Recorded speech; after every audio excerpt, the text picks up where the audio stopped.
कहाँ जा रही हो इतनी सज धज कर? शादी का जोड़ा पहनकर सड़क पे घूमना कोई बात हुई जी? मैं किसी की इज्जत लूटने नहीं, अपनी इज्जत बचाने निकली हूँ। Who are you and why are you crossing this road? Show me your permit immediately. I do not need a permit, Inspector. I am within my rights to be here. लाल रंग की एक कार सड़क पर धीरे धीरे बढ़ रही थी। कार के अंदर बैठी थी रीमा वर्मा, 27 साल की, नई नई शादी हुई थी। उसके चेहरे पर एक अजीब सी चमक थी, जैसे किसी ने जीवन में नया अध्याय खोला हो।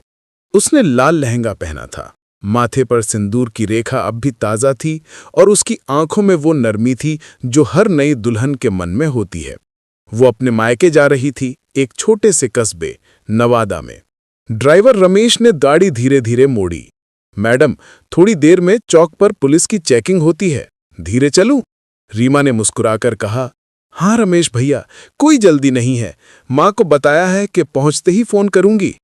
गाड़ी हवा चीरते हुए आगे बढ़ी। रास्ते में खेत, छोटे छोटे ढाबे और सड़क किनारे खेलते बच्चे दिखाई दे रहे थे। रीमा की नजरें बार बार अपनी हथेलियों पर जा रही थीं, जहां मेहंदी अब हल्की पड़ चुकी थी, पर यादें अब भी ताज़ा थीं। उसके मन में पिछली रात की बातें गूंज रही थी, जब ससुराल में सबने उसे मुस्कुराकर विदा किया था।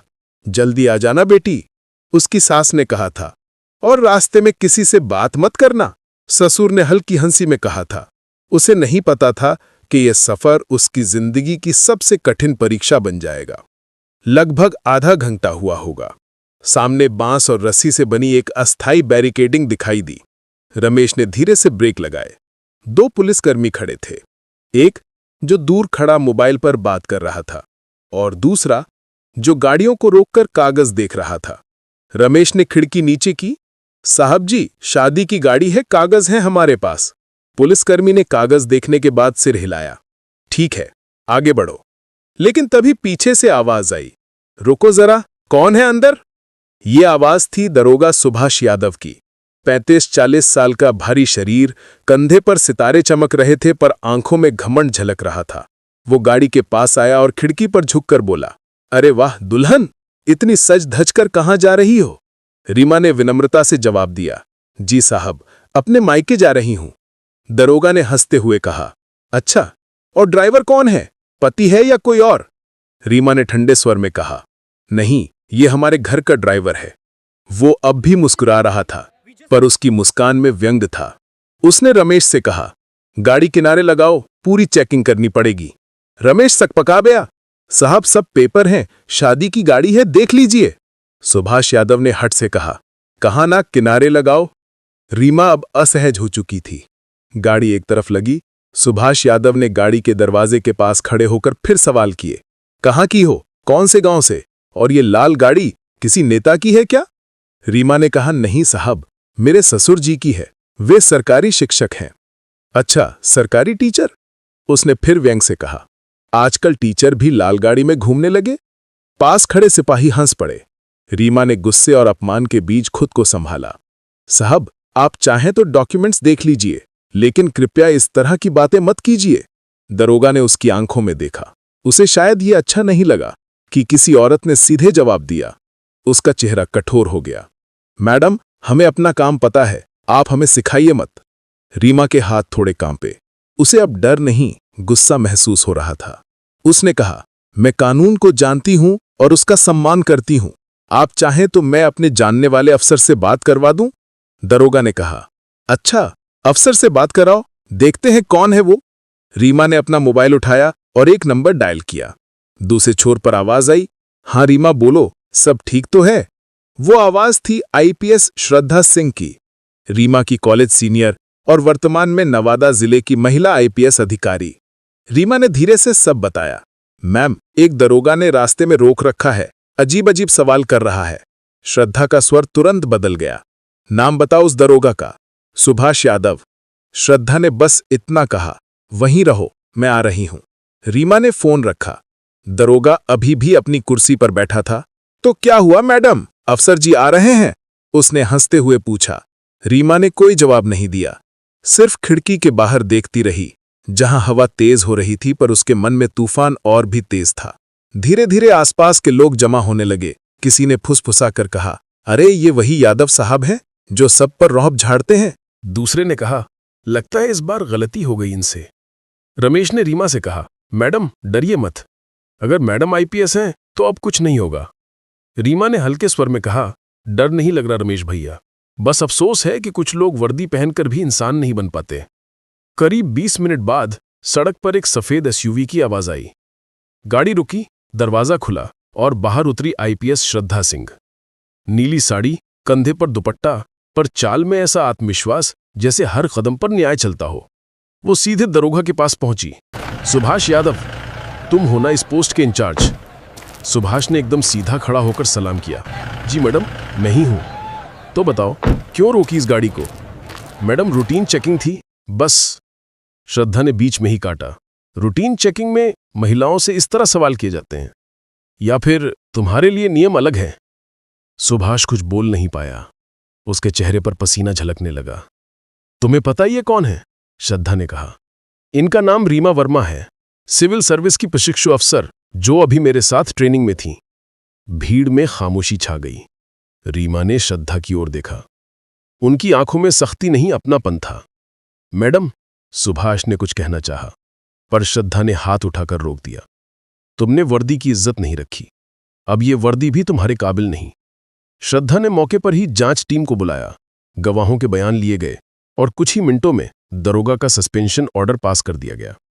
रीमा ने श्रद्धा को कहा, मैम, अगर हर महिला को आपकी जैसी कोई मिल जाए तो शायद किसी को डरने की जरूरत ही ना पड़े। श्रद्धा ने हल्की मुस्कान दी। रीमा, डर नहीं, विश्वास रखो। कानून का असली चेहरा डराने वाला नहीं, सुरक्षा देने वाला होता है। रीमा ने आसमान की ओर देखा। सूरज अब सिर पर था, पर उसके भीतर इंसाफ की रोशनी और तेज हो चुकी थी।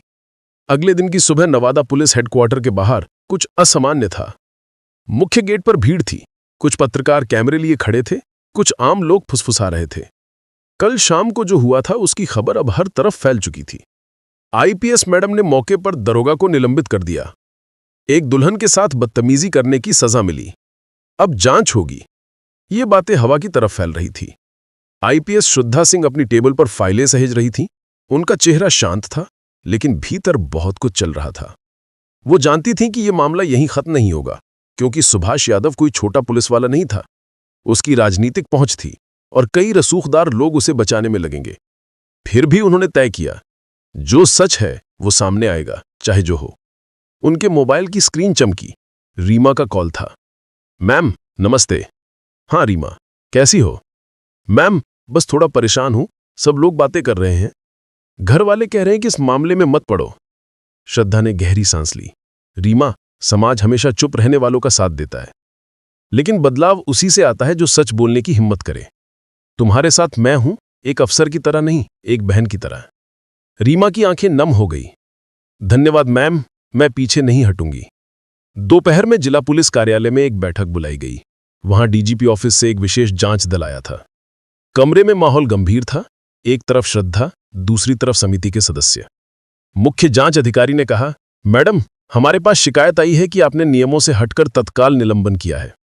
श्रद्धा ने शांत स्वर में कहा, अगर किसी अधिकारी ने वर्दी का दुरुपयोग किया है तो नियम उसी क्षण लागू होते हैं। निलंबन केवल कार्रवाई नहीं, चेतावनी है कि पुलिस जनता की दुश्मन नहीं। एक वरिष्ठ अधिकारी ने हल्की हंसी में कहा, लेकिन मैडम, उस दरोगा की भी तो इज्जत है। श्रद्धा ने सीधा जवाब दिया, इज्जत उसे दी जाती है जो दूसरों की इज्जत करे। कमरे में सन्नाटा फैल गया। जांच अधिकारी ने कहा, ठीक है, हमें सबूत दिखाइए। श्रद्धा ने तुरंत बॉडी कैम की फुटेज चलाई। वीडियो में दरोगा के सवाल, उसका व्यंग्यात्मक लहजा और रीमा की असहजता सब साफ दिख रहा था। सब चुप थे। फुटेज खत्म होते ही श्रद्धा ने कहा, अब बताइए, क्या मैं गलत थी? कोई जवाब नहीं आया। बैठक खत्म हुई, लेकिन यह सिर्फ एक दिन की जीत थी। सिस्टम अब भीतर से हिल चुका था और कुछ लोग उसे रोकने की कोशिश में लग गए थे। अगले दिन सुबह श्रद्धा के दफ्तर में एक फोन आया। कॉलर आईडी पर नाम था मिनिस्टर ऑफिस। मैडम नमस्ते, दूसरी तरफ से आवाज आई। आपसे एक छोटे से मामले पर बात करनी थी, वो जो कल दरोगा यादव का मामला हुआ। श्रद्धा ने संयम से कहा, जी मामला तो स्पष्ट है। देखिए, वो हमारा पुराना आदमी है, थोड़ी सख्ती कर दी आपने, मीडिया में भी बात फैल गई है। अगर उसे बहाल कर दें तो सब शांत हो जाएगा। श्रद्धा ने बिना हिचके कहा, साहब, अगर किसी महिला की इज्जत पर चोट लगे तो मैं चुप नहीं रह सकती, चाहे सामने मंत्री हो या माफिया। लाइन पर कुछ सेकंड की चुप्पी रही, फिर आवाज आई, ठीक है, जैसा ठीक समझे। श्रद्धा जानती थी ये चुप्पी तूफान से पहले की थी। दूसरी तरफ रीमा के घर में भी माहौल बदल गया था। पड़ोसी बातें कर रहे थे, बहू ने तो पुलिस से ही पंगा ले लिया, ऐसी औरतें घर की इज्जत बिगाड़ती हैं। उसकी मां ने धीरे से कहा, बेटा, तूने जो किया सही किया, लेकिन अब डर लग रहा है। रीमा ने मां का हाथ थामा। मां, अगर मैं चुप रहूं तो कल किसी और के साथ भी यही होगा। उस रात वो देर तक सो नहीं पाई। सारी बातें याद आती रहीं, दरोगा का चेहरा, उसकी हंसी, श्रद्धा मैम की आवाज। इज्जत उसे दी जाती है जो दूसरों की इज्जत करे। सुबह उठते ही उसने एक फैसला किया, वो लिखित बयान देगी। वो चाहती थी कि यह मामला उदाहरण बने ताकि कोई भी महिला भविष्य में खुद को असहाय महसूस न करे। 3 दिन बाद जांच समिति ने रीमा का बयान दर्ज किया। वो आत्मविश्वास से बैठी थी। साहब, मैंने जो झेला वो डर नहीं था, वो अपमान था, और मैं चाहती हूं कि यह अपमान किसी और को न झेलना पड़े। उसकी आवाज में कंपन नहीं, दृढ़ता थी। समिति के एक सदस्य ने कहा, मैडम, आप तो प्रशिक्षु अधिकारी हैं, आप चाहें तो मामला दब भी सकता था। रीमा ने मुस्कुराते हुए कहा, अगर मैं भी दूसरों की तरह डर जाती तो फिर मेरा प्रशिक्षण किस काम का। पीछे श्रद्धा खड़ी थी, उनकी आंखों में गर्व की झलक थी। अब मीडिया को भी पूरी कहानी मिल चुकी थी। आईपीएस और ट्रेनी अफसर ने मिलकर दरोगा के भ्रष्टाचार का पर्दाफाश किया, ऐसे शीर्षक अखबारों में आने लगे। रिपोर्टर श्रद्धा से सवाल पूछ रहे थे, मैडम, क्या आप पर ऊपर से दबाव है? क्या इस मामले में राजनीति दखल दे रही है? श्रद्धा ने बस इतना कहा, मेरा जवाब सिर्फ एक है, कानून के सामने कोई बड़ा या छोटा नहीं होता। दूसरी ओर सुभाष यादव अपने रिश्तों का इस्तेमाल कर रहा था। वो चाहता था कि जांच कमजोर हो जाए। कभी वो अफसरों के घर जाकर सफाई देता, कभी किसी नेता से सिफारिश कराता। लेकिन श्रद्धा ने सबूतों को सील कर दिया था। सच्चाई को फाइलों में बंद नहीं किया जा सकता, उन्होंने कहा था। एक शाम श्रद्धा ने रीमा को अपने दफ्तर बुलाया। वो दोनों बाहर कैंटीन में बैठी, चाय के कप के साथ। वहां कोई अफसर नहीं था, बस 2 औरतें, एक जिसने न्याय के लिए आवाज उठाई और दूसरी जो उस आवाज को सुनने का हौसला रखती थी। श्रद्धा ने कहा, तुम्हें पता है रीमा, जब मैं ट्रेनी थी तब मुझे भी एक बार ऐसे ही खामोश रहने को कहा गया था। मैं नहीं रही और तब से मैंने कसम खाई किसी और को चुप नहीं रहने दूंगी। रीमा ने धीरे से कहा, आपके जैसी महिलाएं ही हमें भरोसा देती हैं कि वर्दी में भी इंसानियत होती है। दोनों मुस्कुराईं। चाय ठंडी हो चुकी थी, पर उनके दिलों में गर्माहट थी, संघर्ष की, सत्य की और बहादुरी की। उसी रात श्रद्धा को एक गुमनाम कॉल आया। मैडम, यादव साहब के पास कुछ पुराना वीडियो है, वो मीडिया में फैलाने की धमकी दे रहा है। वो कह रहा है कि आप उसे फंसा रही हैं। श्रद्धा शांत रही, पर मन में एक चिंता थी। अब मामला केवल जांच का नहीं रहा था, अब ये चरित्र हनन की चाल बन रही थी। उन्होंने तुरंत अपने भरोसेमंद टीम को बुलाया। उसके सारे पुराने केस की फाइलें निकालो, मैं जानना चाहती हूं कि उसने और किसे किने परेशान किया है। फाइलों में नाम थे, कई महिलाएं, कई ग्रामीण जो उसकी दबंगई के शिकार हुए थे। श्रद्धा ने कहा, इस बार सिर्फ एक सस्पेंशन नहीं होगा, पूरा सच उजागर होगा। अगली सुबह रीमा जब बाहर निकली तो 2 अजनबी बाइक सवार उसके घर के पास घूमते दिखे। उसका दिल धड़क उठा।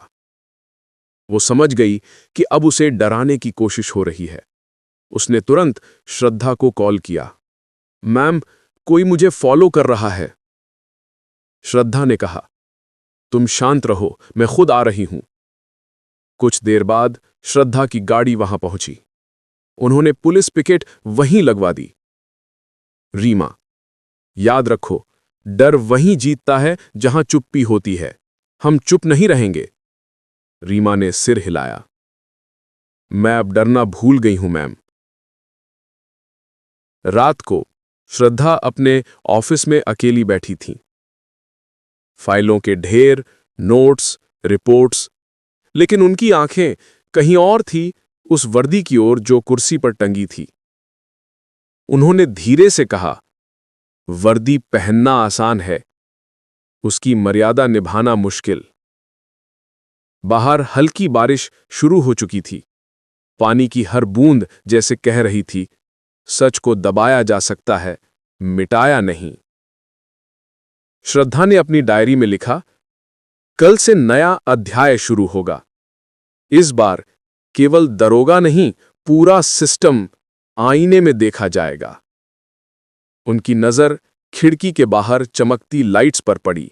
वो मुस्कुराईं क्योंकि उन्हें पता था, इंसाफ की डोली अब रुकने वाली नहीं। 3 हफ्ते बीत चुके थे। नवादा पुलिस लाइन के ऊपर सूरज फिर उसी तरह उग रहा था, पर इस बार हवा में कुछ अलग था। आईपीएस श्रद्धा सिंह अपने ऑफिस के बाहर खड़ी थीं। वह रोज की तरह सुबह 7 बजे पहुंच गई थीं। उनकी आंखों के नीचे थकान थी, लेकिन चेहरे पर दृढ़ता। ट्रैफिक की आवाज, हॉर्न और चाय वाले की पुकार, सब कुछ सामान्य था, लेकिन श्रद्धा के मन में तूफान था। जांच अब अंतिम चरण में थी। दरोगा सुभाष यादव पर अनुशासनहीनता, महिला अपमान और भ्रष्ट आचरण के कई आरोप साबित हो चुके थे। लेकिन मामला अब पुलिस दायरे से निकलकर जांच आयोग और मीडिया अदालत में पहुंच चुका था। वो जानती थीं कि सच जब ताकतवरों के खिलाफ जाता है तो हर कदम एक युद्ध बन जाता है। उधर सुभाष यादव अब खुलकर प्रतिशोध की राह पर था। उसने कुछ स्थानीय नेताओं से मिलकर झूठी अफवाहें फैलाना शुरू कर दी। आईपीएस मैडम ने तो पर्सनल बदले के लिए मुझे फंसाया है, वो तो उस लड़की की रिश्तेदार है। सोशल मीडिया पर पोस्ट आने लगे, आईपीएस ने अपने पीआर के लिए निर्दोष अफसर को फंसाया। श्रद्धा को फर्क नहीं पड़ा, पर रीमा परेशान थी। उसके फोन पर अजनबी नंबरों से कॉल आने लगे। तुम्हें क्या जरूरत थी बयान देने की, अब पछताओगी, उसने श्रद्धा को बताया। श्रद्धा ने कहा, रीमा, यही वक्त है हिम्मत दिखाने का। सिस्टम डर पैदा करता है ताकि सच पीछे हट जाए, लेकिन हम पीछे नहीं हटेंगे। जिला मुख्यालय के सभागार में विशेष जनसुनवाई बुलाई गई थी। सभी बड़े अधिकारी, मीडियाकर्मी और आम नागरिक मौजूद थे। मंच पर श्रद्धा थीं, सामने जनता और पत्रकार। उनके बगल में रीमा थीं, आज सादी साड़ी में, पर चेहरे पर वही आत्मविश्वास जो पहली बार चेकिंग पॉइंट पर था। सुभाष यादव भी मौजूद था, अब बिना वर्दी के, पर चेहरे पर झूठी अकड़। मुख्याधिकारी ने कहा, आज हम सुभाष यादव प्रकरण की अंतिम सुनवाई करेंगे। दोनों पक्ष अपनी बात रख सकते हैं। सुभाष खड़ा हुआ। मैडम, मुझे फंसाया गया है। वो लड़की मेरी बेटी की उम्र की है। मैं कैसे अभद्रता कर सकता हूं? आईपीएस मैडम ने बिना जांच मुझे सस्पेंड कर दिया। कमरे में फुसफुसाहट गूंजने लगी। फिर श्रद्धा खड़ी हुई। सबूत झूठ नहीं बोलते। उन्होंने स्क्रीन पर वीडियो चलाया, बॉडी कैम की फुटेज, रीमा की गवाही और वो सब आवाजें जो दरोगा ने कही थीं। कमरा सन्नाटे में डूब गया। फुटेज खत्म हुई। श्रद्धा ने धीमे स्वर में कहा, यह सिर्फ एक महिला के सम्मान की बात नहीं है। यह सवाल है कि क्या वर्दी पहनने वाला कानून से ऊपर है? तालियों की आवाज गूंज उठी। कुछ पत्रकारों की आंखों में भी नमी थी। सुनवाई खत्म होने के बाद श्रद्धा और रीमा बाहर निकली। मीडिया उनके पीछे थी। मैडम, क्या आपको डर नहीं लगता? रीमा जी, आपने बहुत हिम्मत दिखाई, अब क्या सोचती हैं? श्रद्धा मुस्कुराई। हमें डर तभी लगता है जब हम सच से दूर जाते हैं। रीमा ने कहा, मैं किसी के खिलाफ नहीं, बस अपने सम्मान के पक्ष में लड़ी हूं। इस बीच एक सिपाही भागता हुआ आया। मैडम, मुख्यालय से कॉल है, आदेश आया है। श्रद्धा ने कॉल लिया। आवाज आई, दरोगा सुभाष यादव को सेवा से बर्खास्त किया जाता है और विभागीय जांच में आपकी कार्यवाही उचित पाई गई है। श्रद्धा ने फोन रखते हुए रीमा की ओर देखा, सच की रफ्तार धीमी होती है लेकिन मंजिल तक जरूर पहुंचती है। रीमा की आंखों से आंसू निकल आए, पर वो आंसू दुख के नहीं, मुक्ति के थे। उस शाम श्रद्धा और रीमा मंदिर के बाहर सीढ़ियों पर बैठी थीं। न कोई कैमरा, न मीडिया, बस दो आत्माएं जो अपने भीतर के बोझ से हल्की हो चुकी थीं। श्रद्धा बोली, तुम्हें पता है रीमा, जब मैंने पुलिस की ट्रेनिंग ज्वाइन की थी तो सबने कहा था औरत होकर सिस्टम नहीं बदल पाएगी, पर मैंने तभी तय कर लिया था कि अगर एक केस भी बदल सकी तो मेरा सफर सफल होगा। रीमा ने कहा, और आपने सिर्फ एक केस नहीं, कई सोचें बदल दें। श्रद्धा मुस्कुराई, और तुमने मुझे याद दिलाया कि हिम्मत कभी छोटी नहीं होती, चाहे वो लहंगे में हो या वर्दी में। दोनों हंस पड़ीं। आसमान में शाम उतर आई थी, मंदिर की घंटियां गूंज रही थीं और हवा में संतोष का संगीत था। अगले दिन अखबारों में हेडलाइन थी, आईपीएस और ट्रेनी अफसर में मिलकर महिला सम्मान की नई मिसाल कायम की। इंसाफ की डोली पहुंची मंजिल तक। सोशल मीडिया पर लोग लिख रहे थे, ऐसी पुलिस पर भरोसा किया जा सकता है। श्रद्धा मैम और रीमा जी को सलाम। वही लोग जो पहले चुप थे अब आवाज उठा रहे थे। गांव की औरतें कह रही थीं, अब अगर कोई हमें रोककर गलत बात करेगा तो हम भी आवाज उठाएंगे। ये बदलाव छोटा था, लेकिन यही छोटे बदलाव समाज की दिशा बदलते हैं। कुछ हफ्तों बाद सुभाष यादव ने पुलिस लाइन के क्वार्टर खाली किए। उसके चेहरे पर झुकी हुई नजरें थीं। वो जानता था वो सिर्फ नौकरी नहीं, अपना आत्मसम्मान भी हार चुका है। उसने फाइलों के बीच श्रद्धा का नाम देखा और बुदबुदाया, काश मैंने उस दिन सिर्फ अपना काम किया होता। पर अब देर हो चुकी थी। समय बीत गया। रीमा ने अपनी ट्रेनिंग पूरी की और सिविल सर्विस परीक्षा पास की। नियुक्ति पत्र में लिखा था, रीमा वर्मा, उप जिलाधिकारी, नवादा उपखंड। वो उसी शहर लौटी जहां कभी उसे चेकिंग पॉइंट पर रोका गया था, लेकिन अब वहां लोग उसे सलाम करते थे। एक दिन वो श्रद्धा के दफ्तर पहुंची। अब श्रद्धा का तबादला किसी बड़े जिले में हो चुका था, लेकिन वो मिलने आई थी। मैम, आपकी वजह से ही मैं यहां तक पहुंची। श्रद्धा ने कहा, नहीं रीमा, मेरी वजह से नहीं, तुम्हारी चुप्पी टूटने की वजह से। दोनों ने गले लगाया।